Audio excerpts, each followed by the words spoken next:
Thank you for selecting a Pulsatron chemical metering pump for your application.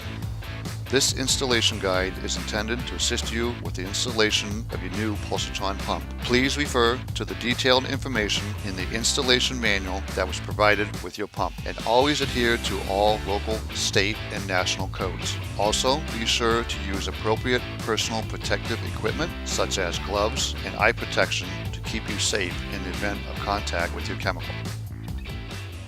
Carefully open the package and inspect the contents for obvious shipping damage. If damage is noticed, please contact Pulsafeeder immediately. The pump is provided with all the connection accessories necessary for safe operation of the product. The carton should contain the metering pump, a 4-foot length of flexible suction tubing, an 8-foot length of stiff white discharge tubing for the service connection, and a 4-foot length of stiff white discharge tubing to be used for the bleed return to the chemical supply tank, an injection valve assembly, a bleed valve assembly, a foot valve with strainer, a ceramic weight, and the installation and operation manual. If your pump was ordered with any of the optional external control functions like external pace or 4 to 20 milliamp control, the cables for these functions will also be included. Using a Phillips head screwdriver, tighten the 4 regent screws to ensure that the shipping did not affect the factory setting. It is important that your pump is mounted to a secure surface to prevent tipping during operation. Install fasteners appropriate for the mounting surface in the 4 holes of the pump foot. These are not provided with your pump. The pump may be mounted either above the liquid level, which is called a suction lift condition, or below the liquid level, which is called a flooded suction condition. The liquid level in the chemical tank should always be below the injection point to the service to prevent a condition called siphoning, where liquid can flow directly from the tank into the service. If this is not possible, an anti-siphon device must be included in the discharge line of your pump. All connections will be made by hand, and no tools should be used for these connections. First, connect the suction fitting to the chemical supply tank. Slide the valve cap onto the length of clear PVC tubing, and then force the tubing onto the suction valve nipple as far as you can. Push it by hand. Push up the suction valve cap to engage the threads of the suction valve and tighten the cap as firmly as you can by hand. Cut the other end of the suction tube to allow foot valve strainer assembly to hang within 1 inch of the bottom of the supply tank, but do not allow enough length for it to touch the bottom of the tank or to lie on its side on the bottom of the tank. Attach the foot valve assembly to the tube in a similar fashion as you did to the suction fitting of the pump. Slide the weight, then the cap onto the tube.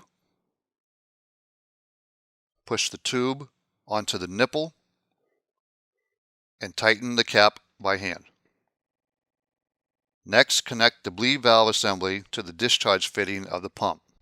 There is a small Teflon O-ring included with your pump. This is placed in the groove on top of the discharge valve, and then the bleed valve assembly is screwed down onto the discharge valve hand tight. Whenever this valve is removed for service, the O-ring must be replaced. Next, connect the bleed tubing from the bleed valve to the chemical supply tank. Slide the cap onto the tubing, then press the tubing onto the bleed valve nipple as firmly as possible. Engage the cap and tighten by hand as firmly as possible. Cut the other end of the tubing to the appropriate length to allow it to pass into the chemical supply tank. Installation of the discharge tubing is next. Slide the cap onto the tubing and press the tubing onto the discharge nipple as firmly as possible. Then tighten the cap by hand. Secure this tubing as best as possible to a rigid support leading from the pump to the injection point.